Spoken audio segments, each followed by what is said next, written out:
start off with a cute little story. There was a newlywed couple, and well, I guess they weren't so newlywed because after a few years they had some children. And this was a Hasidic couple.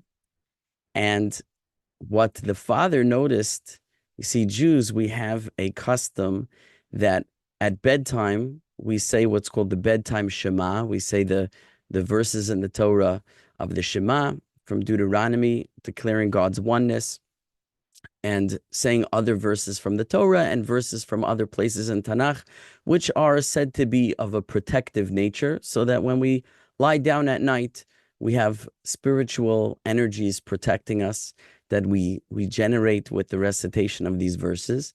And one of the verses that we say at that time is from Genesis chapter 48, verse 16, and it's called we call it Hamalach HaGoel. That's the Hebrew. Hamalach HaGoel means the angel that redeems, the redeeming angel. And that's the section where Jacob is blessing the children of Joseph. And he says this verse in Genesis 48:16. He says, the angel who redeems me from all evil will bless the lads, and my name shall be called upon them, and the name of my fathers Abraham and Isaac, and they will multiply abundantly in the midst of the land. So that verse is one of the verses that we say every night at bedtime. So the mother in this family, she would sit with the children at bedtime, and it's a popular song. It's a popular Hebrew song. There's different tunes to it, and she would sing this with them. But the husband noticed that she was breaking up the verse in a peculiar way. Instead of saying the normal way, Hamalach HaGoel oti mikol ra, the angel who redeems me from all evil, Yevarech et hana'arim, will bless the lads. The angel who redeems me from all evil will bless the lads. She would pause after the word all, so that it sounded like this. Hamalach HaGoel oti mikol, the angel who redeems me from all, Ra Yevarech et hana'arim, evil will bless the lads. So again, instead of saying the angel who redeems me from all evil will bless the lads, she was saying the angel who redeems me from all evil will bless the lads. And the husband said to her, why are you breaking it up that way? It's not correct. And she said, this is the way I've always done it. This is the way I'm going to do it. He says, it's wrong. You're saying evil should bless the lads. That's not the way the verse goes. It's the angel who redeems me from all evil will bless the lads. No, the angel who redeems me from all evil will bless the lads. And they get into a fight. And he says, we need to go to the Rabbi. We need to go to the Hasidic master, the Rabbi, and let him decide who's right and who's wrong. And he says, I'm sure I'm right over here. So they go together to the Rebbe, to the Hasidic Rabbi, and they ask him who's right and who's wrong. And he says, she's right. And he says, how could it be she's right? She's saying evil will bless the lads. How could that possibly be right? And he says, because there is a passage in the Talmud. And what is this passage in the Talmud? Now, this passage is in Masechet Shabbat, Tractate Shabbat, page 119b. It's a very interesting teaching over there. And what it says there is this. It says that when a person returns home from the synagogue on Friday night, Shabbat, as he's returning home from the synagogue, he's escorted by two angels, says the Talmud. One is a good angel, and one is a bad angel, an evil angel. One is Tov, good, and one is Ra, one is bad, one is evil. And these two angels escort him home. And says the Talmud, when he comes to his home, if he finds the candles are lit, the Shabbat candles have been lit, and the table has been set, and the beds have been made in preparation for Shabbat, so then the good angel declares this blessing. He says, may it be God's will that next Shabbat should be just like this one. And then the evil angel, the Talmud says, is forced against his will to answer Amen, to ratify, to certify, as it were, the blessing of the good angel.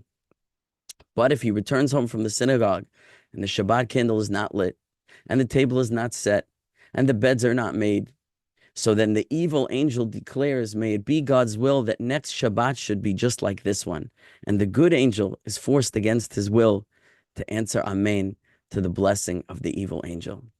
So says this Rebbe to the husband and the wife, what your wife is saying is that evil should bless the children.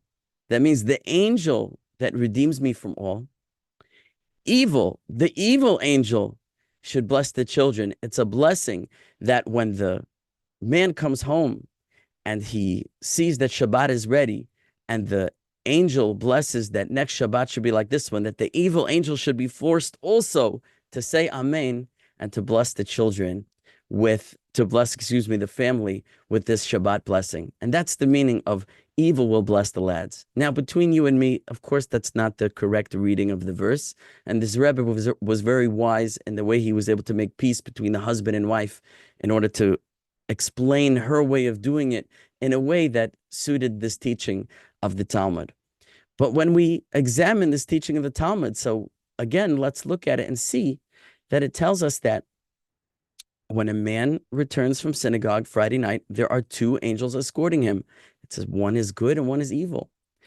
So it begs the question, where does an evil angel come from? What is an evil angel? What is that? What kind of a thing is that?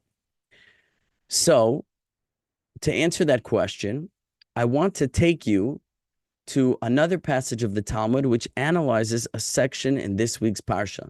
Now, this week's Parsha, the Torah portion that Jews are reading this week, is a portion called Balak. And Balak is named for the king Balak, the king of Moab. And the king of Moab sees the nation of Israel has emerged from Egypt and is coming now closer and closer to the land of Israel and is sitting right on his border. And in last week's Parsha, in last week's Torah portion, the people of Israel made a great war against the people of Sichon, the Amorites, and the king Sichon, and they totally destroy them, obliterate them. And now they're sitting right on the border with Moab. And he's terrified. Balak is terrified. So what does he do? Long story short, he sends emissaries to a sorcerer named Bilam. And he says, Bilam, everybody knows that the words you say come true. When you bless something, it's blessed. And when you curse something, it's cursed. Come and curse for me these people. And when Balak's emissaries bring this message to Bilam, he says, listen, my God is Hashem. I have to ask him if I can do this. And he asks Hashem, this is what they want me to do. And God says, so the Talmud says, the Torah says in Numbers 22:12, the Torah says, God says to Bilam, don't go with them. Don't go with them. Don't curse the nation. This is a blessed nation. You may not curse them. The emissaries return to Balak. And Balak says, well, why doesn't he listen to me? It must mean he wants more money. He wants more honor. He sends even more honored emissaries of higher rank, of higher prestige. And they come to give him greater honor. And they say, will you come and curse the nation? And he says, I have to ask God. I have to ask him again. And he goes and he asks him again. And here in verse 20, Numbers 22, verse 20, God says, get up and go with them. Get up and go with them. It's a very strange thing. The first time God says, don't go. The second time he says, go. Why? Why this change? So the Talmud here makes a comment, and this is in Makot, page 10b. It says, in the way a man wishes to go, they lead him. That's what the words literally mean in Hebrew. In the path a person wishes to walk, they lead him. As it is written, and they bring these two verses. The first verse where God says, don't go, and the second verse where God says, do go. As if to say, even though Bilam knew that it was not God's will he should go, he wanted to go. He was not a good guy. Bilam was not a good guy. And even though we could read the story simply and see, oh, look how loyal he is to Hashem, he asks God, he says, I can only do what God says. But what's revealed here is that he actually had a desire to curse the Jews. He actually really wanted to. And that's why the second time when they come, he's not like, sorry, I already told you I can't do it. He's like, Let me see if I could convince God. Let me try this again. He really deep down had a desire to do it. And the Talmud says that in a way a person desires to go, he's led on that way. So though God told him not to go, because he had this great desire to go and curse the Jews, ultimately it seems that God gave him permission. Now, how still that sort of begs the question of like, well, how did that come about? How did God change his mind, so to speak? So here, I want to bring your attention to one of the commentaries. One of the commentaries on this passage of Makot tells us as follows. Now, this is the commentary of a great sage named Maharsha, who lived, I'm not sure exactly precisely when he lived, maybe, I'm not sure if it was 16th, 17th, 18th century, somewhere around that time in Eastern Europe, and maybe somewhere near Estonia. I don't know. And he says the following comment on that passage. If you look carefully at the language of the passage, he says, it doesn't say that in a way a man wishes to go, God leads him in that path. He leads him. God leads him. Rather, it says they lead him. They lead him on that path. So who is the they? Who is the they that leads him on the path? Anyone have a thought on this? What do you think? Who's the they that leads him on the path? I like participation in my class. If you want to speak up, you can. But I'm going to warn you, I have a lot of material to cover, and I'm bad with pacing. So if I just go straight, hopefully I'll finish. But I also like to hear from you, because otherwise it's like boring. But something to think about. Who's the they? The Talmud says they lead him, but the Talmud does not identify it as they. So here the Maharsha says, you know who the they is? He says these words. Now, the Maharsha was a master in Kabbalistic thought. And here's what he teaches us. He says that for every thought and speech and action that a person performs, it brings into the world, it creates a malach. It creates an angel according to the nature of the thought, word, or action. So if a person has a good thought, it creates a good angel in the world. If he has a good word, it creates a good angel in the world. If he has a good deed, it creates a good angel in the world. But the opposite is also true. A wicked thought, a wicked word, a wicked deed produces a bad angel, an evil angel. Now, what does that mean essentially? What an angel is, again, we have to get Christian imagery out of our minds. You know, you see like this robed being with a halo above its head and these big wings and a harp or something. Forget all that. That's pagan nonsense, okay?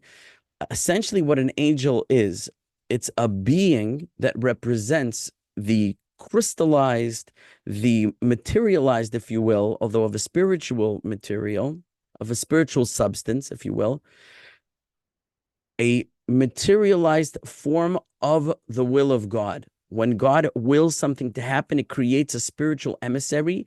The spiritual emissary then comes down into the world and carries out God's will as some kind of a spiritual force. And that's what we essentially call an angel. Now, what he's telling us is that a human being has the same power. A human being with his thoughts, whether good or bad, with his words good or bad, and with his deeds good or bad, likewise produces a spiritual force in the world that goes out and acts beyond the reach of what he thinks are his thoughts, that he thinks are staying in his head, the words that he thinks are just maybe in the immediate vicinity, or the action that's just affecting the area immediately around him. He's actually producing a spiritual force that's going out and acting upon the world and changing the world. And so when a person has a desire to go do something, that desire is creating spiritual forces, and those spiritual forces act and aid him.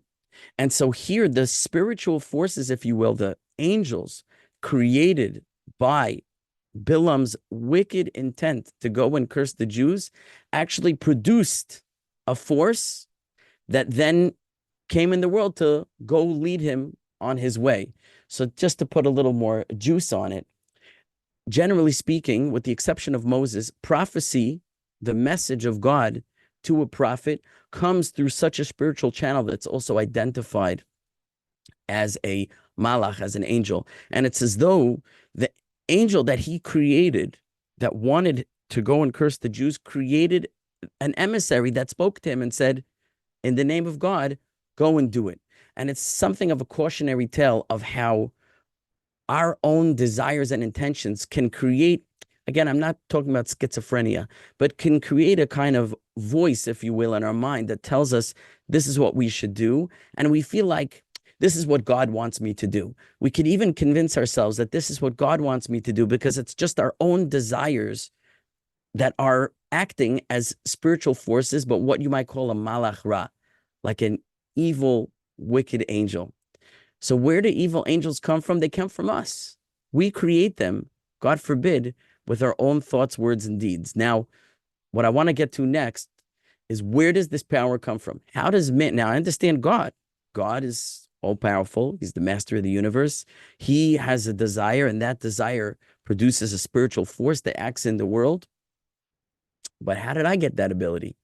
So some of you may already be thinking ahead that if you think about Genesis chapter 1, verse 27, it tells us that man was created in the image of God. That man, to a certain degree, has a godly soul. He has a godly power within him. He has a spark of the divine within him. And specifically, what it says over there, it's called in Hebrew, Tselem Elohim, an image of God.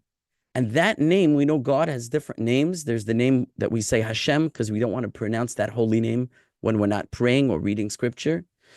And there's the name Elohim, which we'll even say Elohim, because we don't even want to say that one fully, which is the name that we find in Genesis in the story of creation. When God is creating the world, everything it says, and God said, let there be light. And God said, let there be this. And God said, let there be that. The word for God is the name Elohim. That is the name that creates the world. And that is the name that is used to describe man as being created in the image of God. Man is a microcosm of the power of Elohim, the power of creation. So man has this creative power, like God has a creative power on a macrocosmic level, on a very large level. On a smaller level, on a miniature level, man has this creative ability above all of nature, and he can actually create spiritual forces with his mind, with his word, and with his deeds. Now, lest someone tell you that this only applies to Jewish people, I already showed you in the Talmud that where they derive this from, this idea that in the way a man wishes to go, they lead him. Where the Maharsha, the Kabbalist Maharsha tells us they is the angels produced by his thoughts, words, and deeds, is talking about Bilam, the sorcerer of who lived in Aram. So this was not a Jew. And we're going to see further that it applies to other people as well in the Torah who were not Jewish.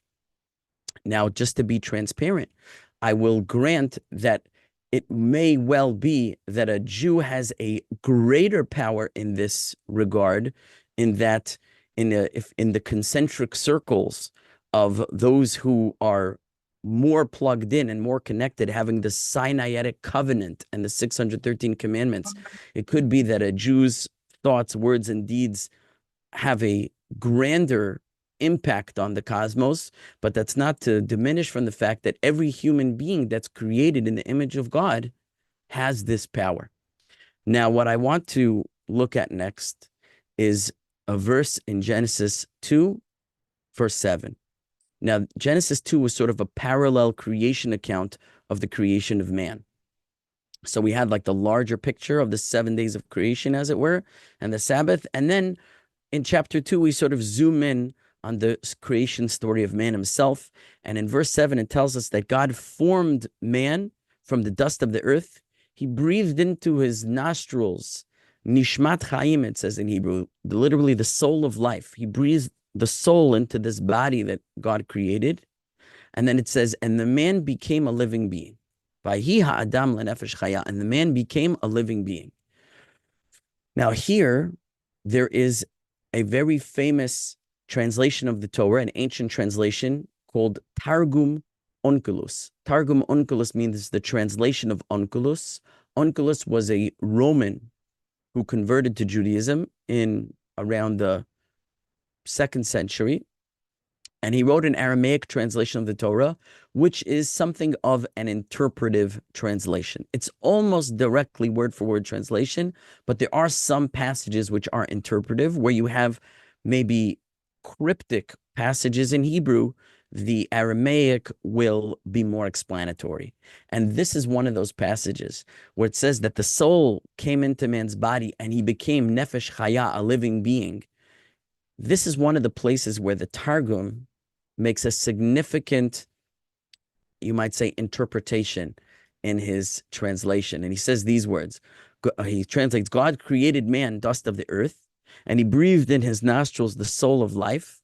And then instead of, and the man became a living being, he says, and it became in man a speaking spirit.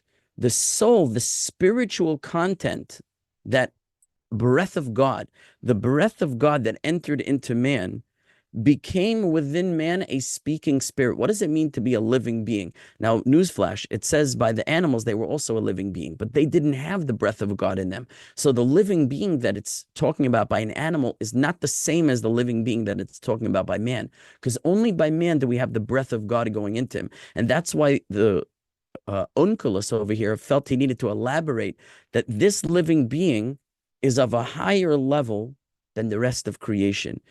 The nature of this living being, he says, is he became Ruach Memalala, a speaking spirit. He seems to identify that the spiritual power of man is his ability to speak. What separates us from the animals is that we can communicate not only with one another and form societies and communication, but we can also connect to God in prayer. We become a spiritual being. That speech is that power that connects physical and spiritual. It takes our thoughts from the spiritual realm and it concretizes them, it crystallizes them, it materializes them into an expression using the physical tools of the body, the tools of the mouth, and creates connection. We use that to connect to others. We use that to connect to God. We bring the spiritual into the physical and we connect two souls together. This ancient Aramaic translation seems to be identifying the power of speech in man as the most spiritual power that he has. So if man's soul is the image of God, now let's just go back a second. We said that Elohim, that aspect of God that created the world, how did he do so? And God said, let there be light, and there was light. With God's speech, light came into the world. In a very literal way, the speech of God became reality. The word became real. God spoke, and the world came into being. Let there be light, and there was light. And God said, let there be this, and there was this. Let there be that, and there was that. Everything that God spoke became reality. And it's that name of God which is imbued in man. And that is the power of the soul, is speech. And so it's more than a tool of connection, it's a tool of creation. And therefore, because every power has two sides, what is a tool of creation can and a very powerful tool of creation can also be wielded as a tool of destruction. And we need to take stock of the fact that our words are perhaps the most powerful tool that we have to create or to destroy. A word can heal, a word can comfort, a word can build, a word can teach, a word can raise up, a word can create, and a word can destroy, a word can humiliate, a word could hurt, a word could harm. And I think, like we said before we started recording, with great power comes great responsibility. And we spoke about Zoom. Today we have Zoom. I can speak to you from here in Houston, Texas, in the United States, to you in different countries in Europe. My word can reach across the world. And what I say now can have very positive impact or very negative impact, depending how I do it. Much more today, perhaps, than ever before. Our words are heard around the world. The media, the internet, never has a word been more powerful to create and to build or to harm and destroy. And we see it every day on our screens, on our phones, in the media, the printed word, the spoken word. Our social media today is rife with vitriol, with poison, with people saying the most awful things about one another. And our societies today are perhaps more divided than we've ever seen them. Perhaps in the United States, as everyone is aware, because of the heated temperature of the political fighting in this country, we had, unfortunately, it can't be even expressed how tragic, except thank God a greater tragedy was averted, that a presidential candidate was almost assassinated on Saturday. I mean, this is the degree to which our words have gone so far that we've brainwashed a generation of people on either side of the political spectrum to be so hateful of one another that would come to the point of, God forbid, killing. And a lot of people speak about how America may be, God forbid, on the verge of a civil war. And I don't know how different it is in the rest of the world. We have wars going on in Israel, and not just the physical war, but the social media war on Twitter and everywhere else, TikTok, wherever you go. And I'm sure it's the same with European politics. I know the politics in Europe are very heated with the elections in Europe and the elections in France and so on and so forth. Today, the power of speech, the power of the word has never been more powerful. And we think it's just what I say. But what we're learning from these passages that emerge from this week's Parsha and from the Talmud is that our words have a power beyond what we could possibly see and what we could possibly know. And we have to be so careful the way we use that tool of speech, only in a positive way, to create positive spiritual forces that are going to build up the world and not destroy, God forbid. Now, to bring it to another application in this week's Parsha, what's interesting is one of the great commentaries is a book called Shnei Luchot HaBerit. Now, Shnei Luchot HaBerit literally means the two tablets of the covenant, which is, of course, a reference to the tablets given to Moses at Mount Sinai. But this was a name chosen for a book written, again, maybe in the 17th century, not 100% sure, I think 17th century, by Rabbi Isaiah Horowitz. And it's known by its abbreviation Shelah, from the initials of the book, Shnei, that's the sh sound, Luchot is the l sound, and Ha-Berit, so you have Shelah, the Shelah. So if you hear someone quote the Shelah, that's this book. And it's a beautiful book that contains many insights into Jewish law, into Kabbalah, Jewish mysticism, and also into Jewish ethical teaching. And what I'm going to share with you now is from the portion that deals with the ethical teachings, and it's from this week's Parsha, the section written on Parshat Balak. And he quotes the verse in chapter 20, Numbers chapter 22, verse 6, where Balak is giving his message to Bilam the sorcerer, and he says, I want you to curse the Jewish people. His words are, he says, V'ata lecha na arali. He says, now go curse for me. Arali. Ara means curse. Li means for me. Now, here are the comments of the Shelah. He says, a person must be extremely careful that he doesn't open his mouth to the adversary. He doesn't open his mouth literally to the Satan. And that's another phrase that comes from the Talmud. Don't open your mouth to the Satan. As though to say, you could say words that will give power to Satan. Now, again, of course, the Jewish idea of Satan is different than the Christian idea. Satan doesn't have independent power, but even the evil, so to speak, the evil angels that we're speaking of, this is all power granted to man by God. So that there is a force called Satan, which acts as, literally the word Satan in Hebrew means adversary. It acts as the adversary to man, so that man has to overcome challenges, and in that way exert his free will, and in such a way become greater and more virtuous and bring good into the world.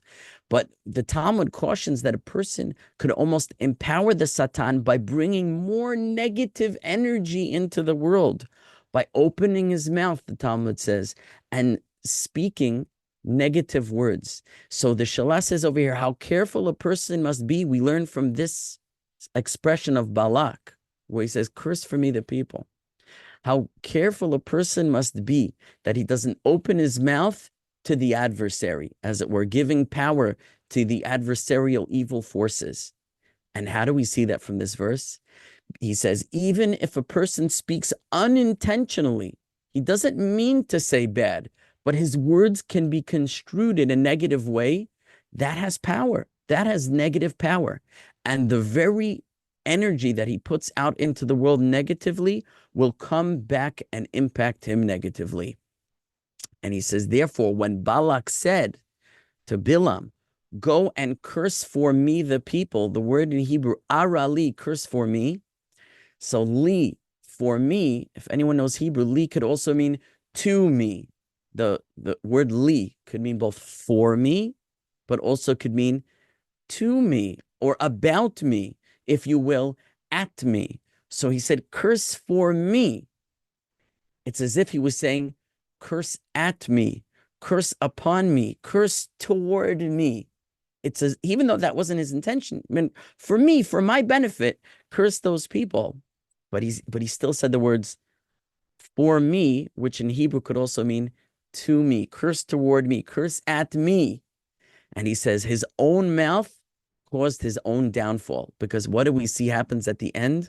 That Bilam, in fact, does curse Balak. He brought the curse upon himself by saying the words, curse for me. Whoopsies, you just brought a curse upon yourself. And if we look in Numbers 24, verse 17, so that's in the section where Bilam is having the prophecy that God gave him. Of course, he only says blessings toward Israel, against the will of Balak, who wanted him to curse him. He said, only what God puts in my mouth I can speak, as you know from reading these passages. And he pronounces blessing after blessing after blessing upon the nation of Israel. But finally, he turns around to the other nations of the world, and he says, this nation will have its downfall in this manner, and this nation will have its downfall in this manner, and so on and so forth. He essentially, rather than cursing Israel, he blesses Israel and curses the other nations. So in Numbers 24:17, he speaks a prophecy about the downfall of Moab. He pronounces the words which are the prediction of Moab's own downfall. Moab, the nation that hired him to curse the Jews to save them, but he said, curse for me. So what brought his own words, said the Shalah, are what brought about that Bilam turned around and cursed the nation of Moab by pronouncing this prophecy of doom on them. Is that incredible? Now, any questions to this point? Any questions or comments? I hate like going off like a motor.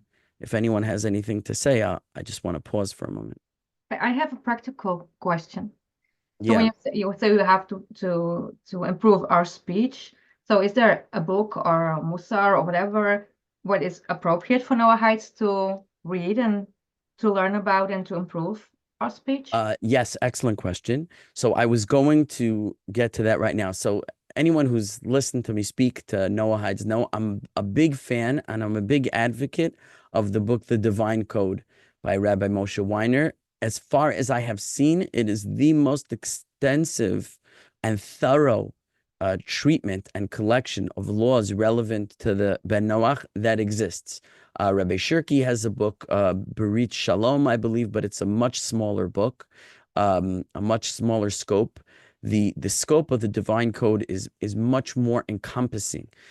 So I recommend it highly, and he has a number of chapters in there relevant to laws of speech.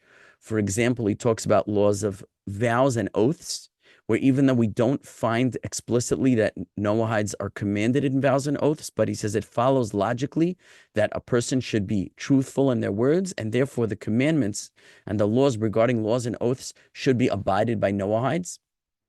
In addition, he has a chapter on what's called Lashon Hara, forbidden speech, evil speech, slander, gossip.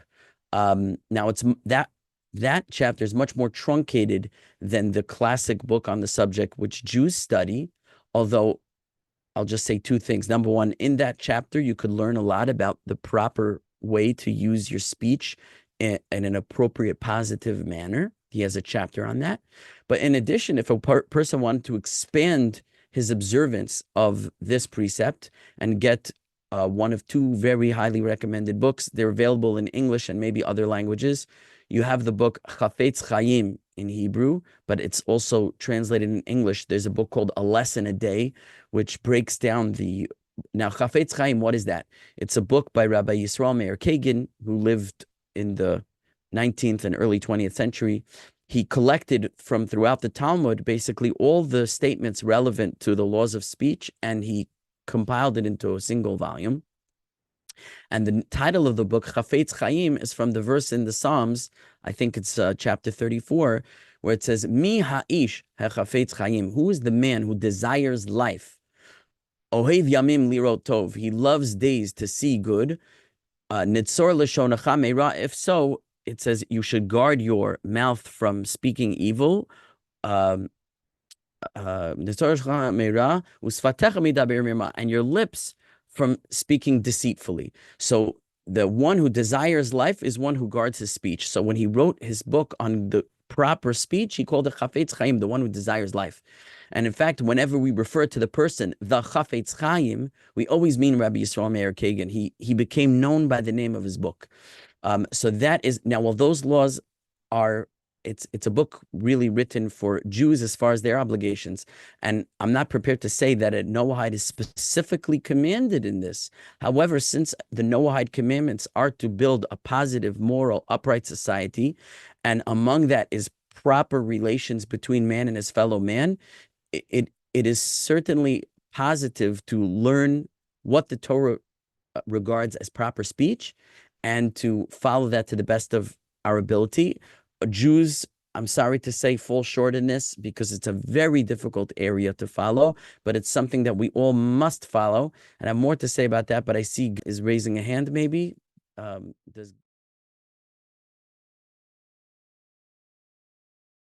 Certainly so. In fact, the word that we use to describe evil speech is lashon hara, and lashon means tongue. It actually means evil tongue.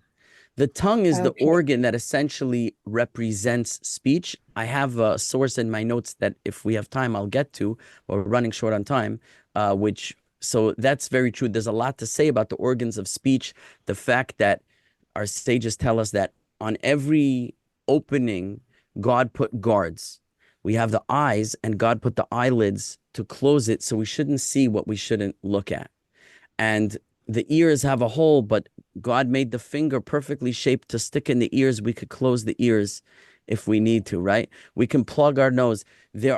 We have openings, and we can guard our openings.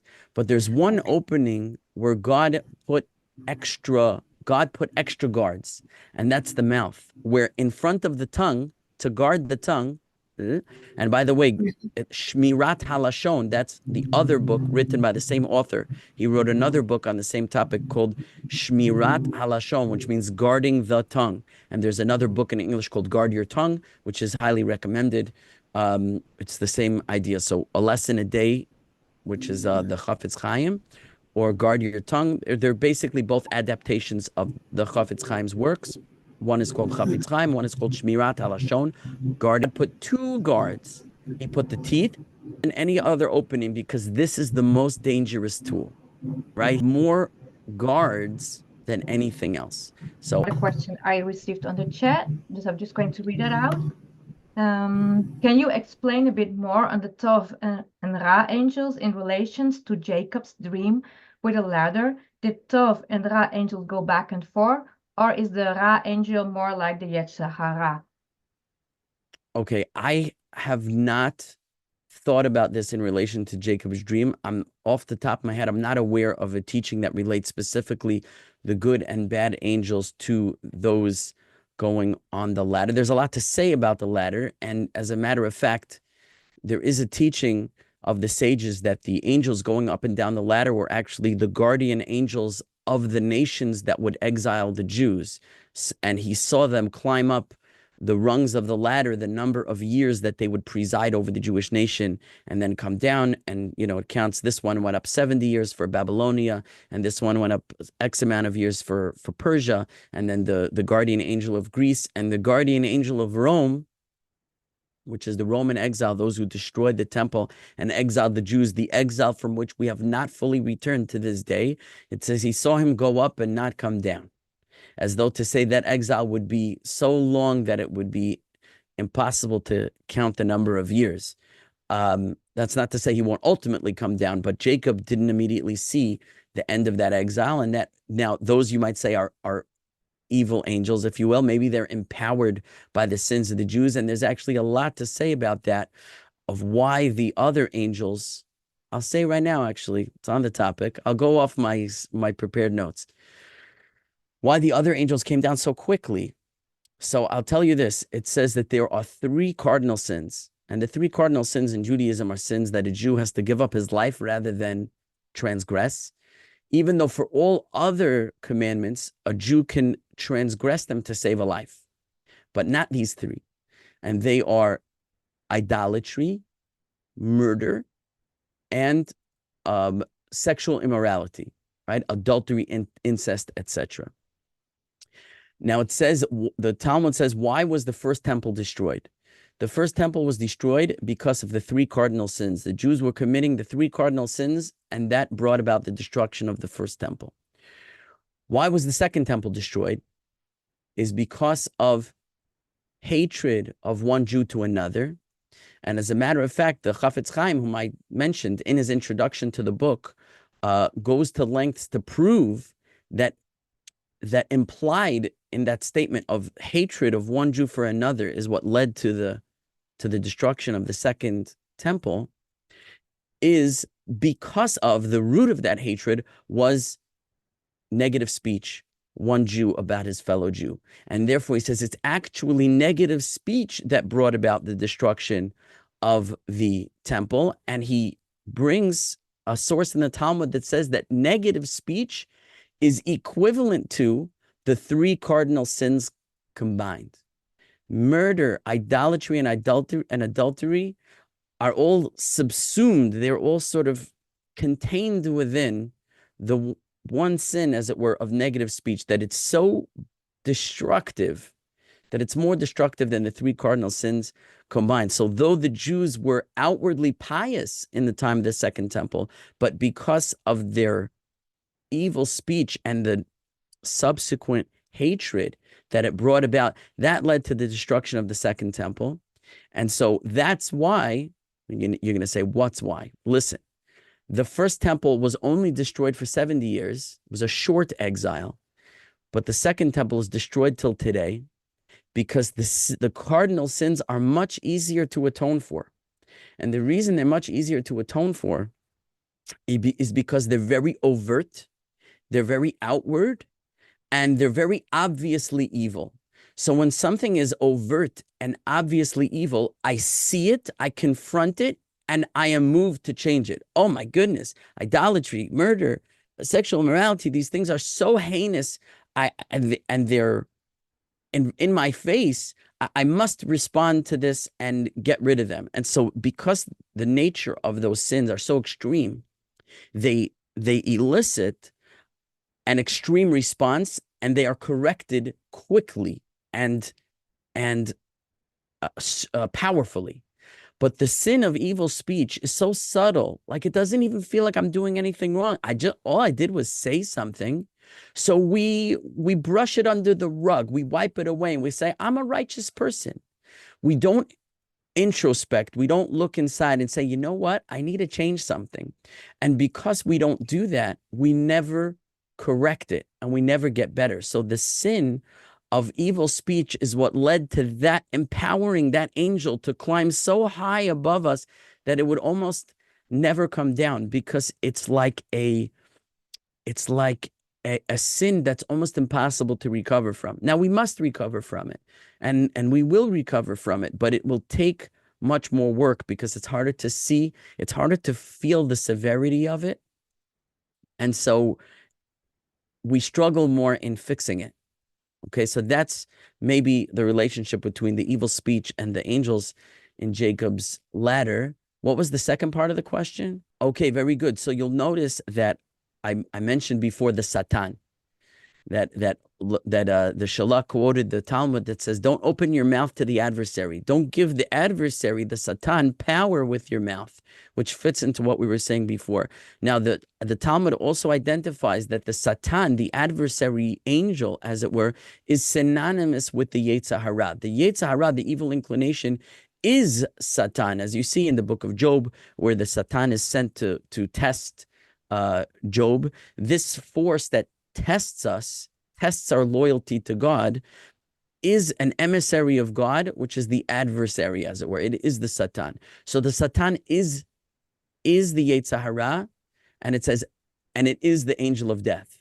The angel of death, the Yetzer Hara, the evil inclination, and the Satan are all the same entity, or all the same entity. So in a certain way, when we create a Malach Ra, an evil angel, it's as though we're giving him minions for his army in a spiritual sense. I don't want to get too mundane in the physical comparisons that I'm making. These are things that are somewhat beyond our comprehension. But on a spiritual level, we're giving, in the Kabbalistic terminology, it's called giving strength to the Sitra Achra, literally means the other side, which is a synonym for Satan, the evil inclination. The angel of death is called in the Kabbalistic terminology Sitra Achra, the other side. And when we sin, it says we give power to the Sitra Achra. So there is a connection that we're actually creating these forces, these evil angels that become his minions, that become his army to do his bidding in this world, to bring about destruction in the world. Okay. Anything else? Now I see that my time is up. Now Yes, I'm okay continuing with my material, but if you'd like me to wrap it up, so I'll try to tie it up nicely with a bow if you like.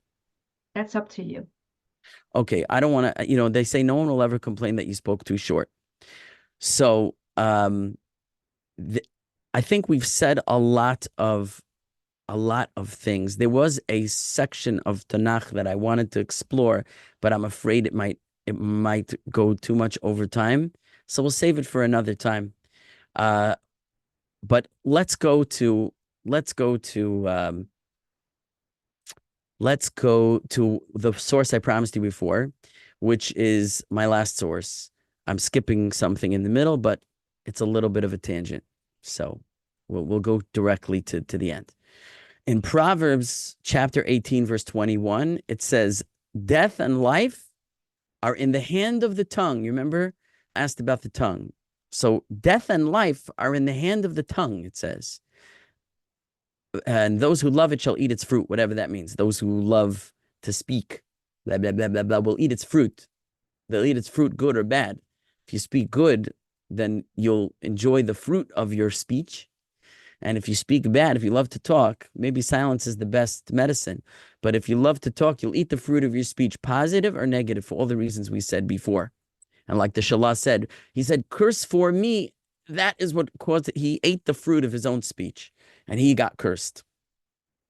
So my Rebbe, Rabbi Zechariah Wallerstein, may his memory be a blessing, he told us this parable. Now, I don't believe this is his own parable. I believe this is from a more ancient source, but I don't have that source at my fingertips. So I'm going to say it the way that I remember him saying it. There's a parable that there once was a king, and the king had a daughter, and the daughter became very ill. She became ill with a deathly illness.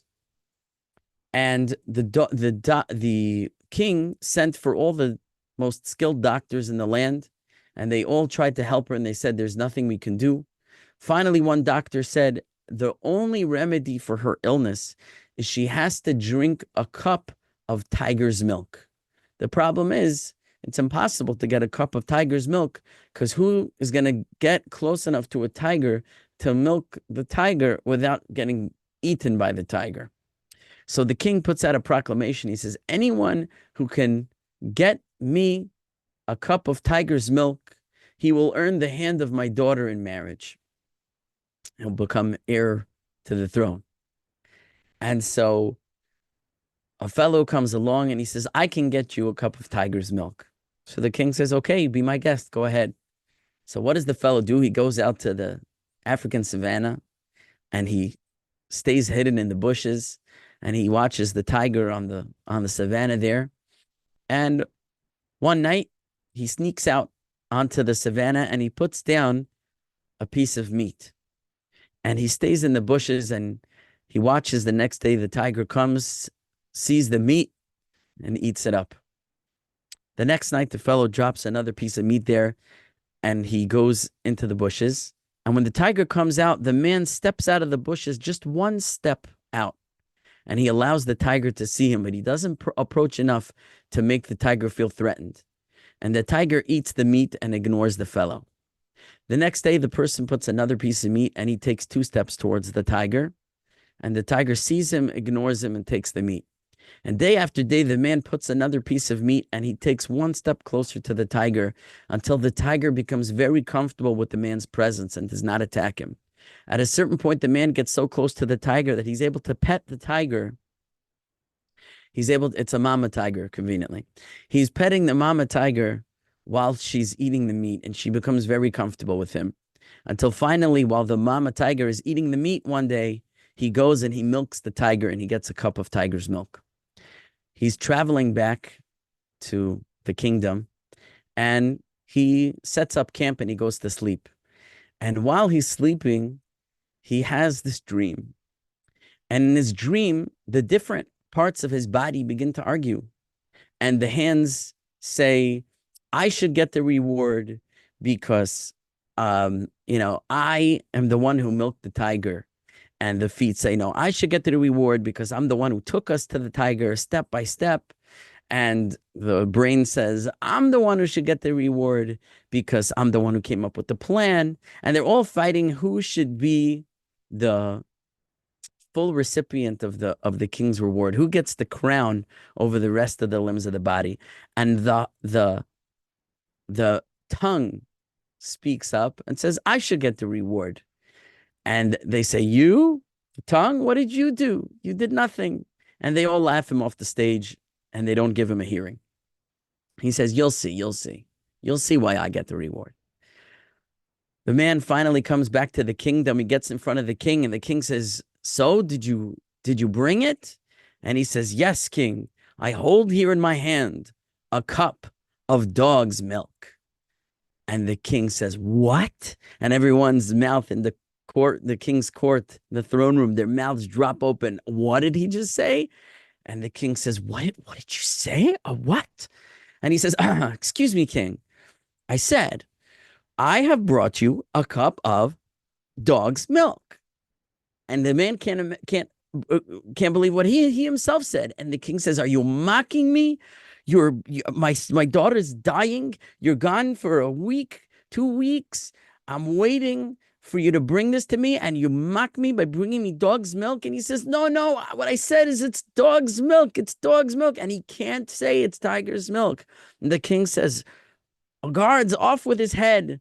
And suddenly within him, his hands, his feet, his brain, they all start screaming to the tongue. They say, you win, you get the reward. You're the king. Please say what you need to say. And the tongue says, as king, what I meant to say is it's tiger's milk. It's tiger's milk. I brought you a cup of tiger's milk. And he says, oh, why didn't you say so? And they take the cup of milk and they give her to drink. And she's healed. And he marries her. And he lives happily ever after. And my Rebbe said, this is the parable for the verse in Proverbs, which, by the way, the name of the book of Proverbs, Mishlei, actually means parables, not Proverbs. But in this parable, it says the death and life are in the hand of the tongue. Why is the tongue such a precious tool? For all the reasons we described, that a man is the image of God. He's a creator like God is a creator. But what is his primary tool of creation and destruction? God breathes into man the soul of life. He breathed into him, it says, a speaking spirit. The soul of life, that creative force, that godly spirit is man's power of speech. We have the power to create. We have the power to destroy. And so my Rabbi Wallerstein would say how careful we must be with our tool, our tool of speech, to utilize it correctly, because if we don't, destruction could ensue. I'm gonna end with one more story that I heard from another Rebbe of mine, Rabbi Pinchas Wallerstein, who's Rabbi Zechariah Wallerstein's cousin. And these were both rabbis I was very close to. I was very close to the Wallerstein family. Rabbi Pinchas said this story about a surgeon.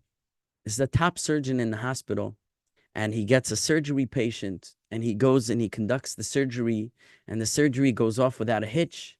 But a day later, the patient comes down with a fever and is brought back into the hospital, and the surgeon goes into the patient goes into organ failure, and the patient dies. And they determined that it was on account of an infection that was a complication of the surgery. And so the surgeon said, how could I have let this person down? How could I have failed? I'm the top surgeon. It's my responsibility. And here I did the surgery and the patient died because of a complication. He says, I'm a failure. I can no longer be a surgeon. And he goes to his office in the hospital and he starts clearing out his desk and he's writing his letter of resignation, and he's about to resign from the hospital as the surgeon. And as he's doing so, a fellow walks in who he never saw before, he never met. And the guy says, Doctor, you cannot resign. He says, why not? He says, Doctor, it's not your fault that the patient died. The doctor said, what do you mean it's not my fault? I'm the surgeon. Of course it's my fault. Who else's fault should it be? And this man says, it's my fault. And the doctor says, who are you? How could it possibly be your fault? You weren't in the room when the surgery took place. He says, yes, but it's my job to sterilize the surgical equipment. Between each surgery, the equipment has to be sterilized. It has to be boiled and disinfected to make sure that no bacteria or germs remain on it from the previous surgery. That's my job. And I failed. I did not disinfect the equipment. And you used infected equipment. Everything you did was perfect. What was wrong, the fault was with the equipment. And because the equipment was infected, it ruined everything that came after. So my Rebbe, Rabbi Wallerstein, said that this is an allegory for our equipment, our spiritual equipment, that if we are committing sins with the spiritual equipment that God gave us, then even the good things that we do could be tainted with the dirt and with the filth of the wicked things that we've done to taint those utensils. So just like the story of the tiger's milk, where the equipment is the tongue, and if the equipment isn't functioning, then the words that come out are just not going to come out right.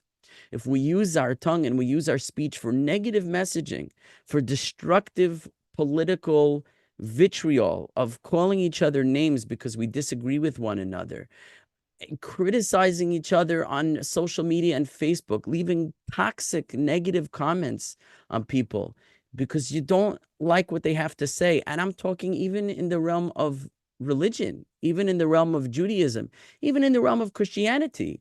We disagree with Christians. We have to be upstanding in the way we speak to others, not to be insulting, not to be vicious, not to be toxic. We can disagree, we can have debate, but we need to be polite and we need to be respectful, whether it's between us and people of other religions or within the Noahide community. There's so much disagreement and dissent. You can't be doing that. You shouldn't be doing this.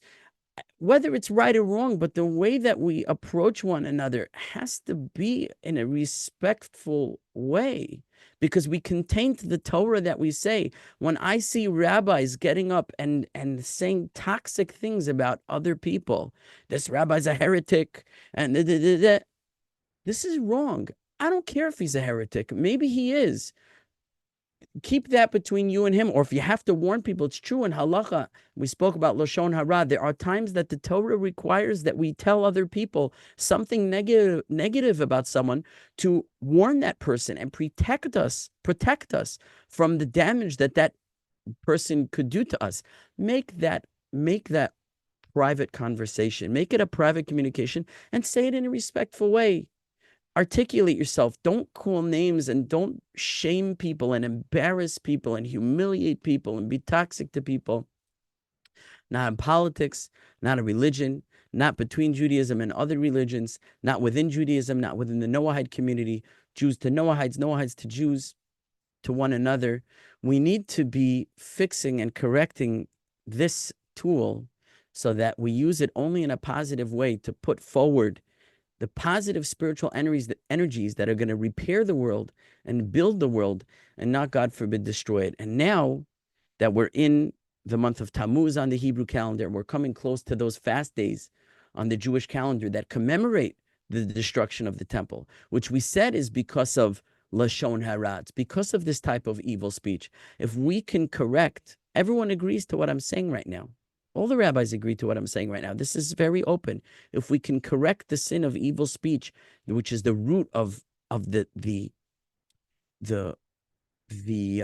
strife between one man and his fellow man, and we can bring relations closer again and heal those rifts and bring peace, if we can do that, and the root of that is going to be with our words, we can repair the damage that brought about the destruction of the temple, and we can merit to see the coming of Mashiach speedily in our days. And with that, we'll end.